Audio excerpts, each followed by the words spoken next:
This is Black Weekend Update. Lego. It was a tough week for hair and braids. We begin with Marie Claire, the women's magazine that issued forth an unfortunate tweet this week, saying that the second youngest member of the Kardashian-Jenner brood, Kendall Jenner, quote, takes bold braids to a new epic level, unquote. Many wondered how this ancient and, in this instance, mundanely executed style qualifies as any of those terms. Incredulous Twitter users, including yours truly, responded with swift mockery and also by posting pictures of truly epic braids. Marie Claire apologized for their, quote, poorly worded tweet, and while that was very gracious of them, it's completely unnecessary, since we as a culture understand that every few years the white establishment discovers cornrows just like Christopher Columbus discovered America, already in use by people with darker skin, but somehow theirs to claim nonetheless. Over at the U.S. Army, female soldiers are invited to be all they can be, unless they wear their hair in twists or braids, that is. The Army published an update to their grooming and appearance regulations on Monday, and was met with concern that the tighter regulations are discriminatory against women of color who wear their hair in these popular natural styles. Sergeant Jasmine Jacobs began a petition to reconsider these restrictive guidelines, which specifically prohibit twists, multiple braids bigger than 1/4 of an inch in diameter and non-uniform in directionality, and dreadlocks, which the Army seems to think can only ever be, quote, unkempt, yet strangely also prohibits women from wearing shaved or closely cropped hairstyles. Now, I hate to sound un-American, but I'm not sure I want to live in a country where our armed forces are fine with this, but somehow find this unacceptable. Speaking of Lupita Nyong'o, which I almost always am, I'm incredibly excited to let you know that I am the new ambassadress for Lancome. It was announced this week that Her Majesty will become the first ever Black beauty ambassadress for the legendary line Lancome. Kudos to Lancome on their wise choice and for getting me to now repeatedly say the very clumsy word ambassadress. And my biggest congratulations go not to Lupita, she's simply her, but to the many Lancome products that will now know the honor of resting on her skin. Reality television personality and alleged rapper Benzino was shot amidst the procession of cars to his mother's funeral, allegedly definitely by his own nephew. Luckily, Mr. Zeno is now out of the hospital and expected to make a full recovery, telling the press that he was, quote, embarrassed by the incident. The shooting itself is unfortunate, but the bigger news is that Benzino is even familiar with the concept of being embarrassed. In all seriousness, I wish him a speedy recovery and offer my sincerest condolences at the loss of his mother and his neck.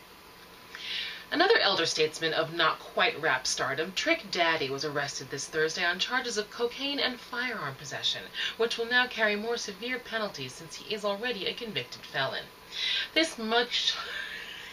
I can't... Okay. This mugshot... I can't... Okay.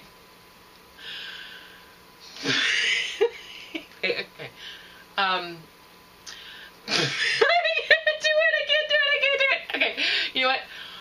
I'm gonna let you write your own punchline on this one, and I will give you some helpful keywords.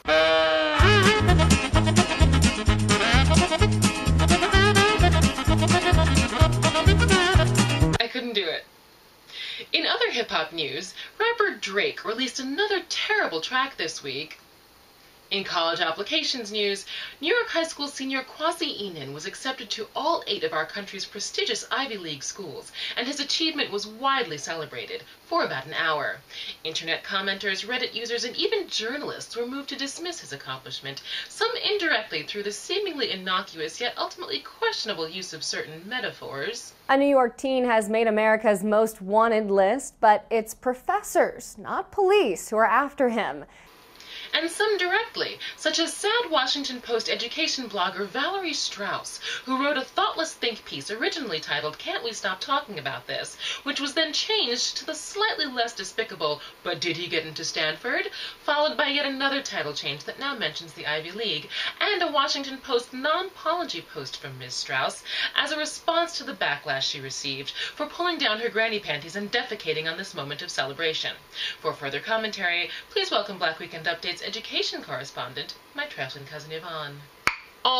You know what? I ain't go to college myself, but I did graduate, what you call it? Masters cum laude from the University of these streets, you feel me? And look, if little homie want to go get his book learning on, I don't see why people can't just be happy for him, because he had went ham on his college applications and got into all the schools he want to go to. Like, he didn't get to celebrate, but like 23 seconds before people got to catch an attitude, talk about he's not really smart enough, it's just affirmative action and blase, blase. Affirmative action, these nuts, boo-boo. An old girl at the Washington Post, how's she gonna go piss on his birthday cake like that? Like, bitch, who are you? Where your acceptance letters after all of them schools, huh? Talking about, can we stop talking about it? So you want to tell me you wrote a whole article talking about what you don't want to talk about? How smart is that, mama? Who's the education expert now? Valerie. Because where I'm from, you don't want to talk about something, you don't flap your gums, and you don't write an essay, okay? So you can keep your little follow-up note, ma. All I ever want to hear from you ever in your life is you singing that whack-ass For He's a Jolly Good Fellow song at the top of your lungs while little dude Quasi does the nay-nay, you old ugly heifer. I can't even deal with you. I can't. Ugh. She's my cousin. In an actress so talented and beautiful she'd be considered A-list if only she were white news, Reagan Gomez. In I Can't Believe What I'm About to Say news, a Georgia high school held its first ever racially integrated prom this week. That's right, this week, occurring in the year 2014. Like many schools in the Deep South, Wilcox County High School did away with a school-sponsored prom when the school was integrated in the 70s. Segregated private affairs, affectionately known as white prom and black prom, became the new tradition until this week in the year 2014, when Wilcox County school officials marched bravely into 1962 and let youngsters of all races come together in overpriced dresses and ill-fitted suits to dance the night away. And in closing, viewers who watched last weekend's update witnessed a minor meltdown from basic cable televangelist and host of her own program, Sweet Jesus with Cookie Carter. Cookie took a trip to Palm Springs this week to get some much-needed rest, and she sent me this photo, indicating that she wasn't aware, although I was, that this weekend in Palm Springs is the Dinah Shore Weekend Gathering, regarded as the largest lesbian pride event in the world.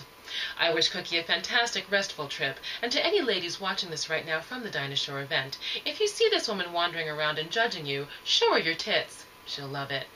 This has been Black Weekend Update. I've been Black P.A. Glenn. See you next time. Ambassadress.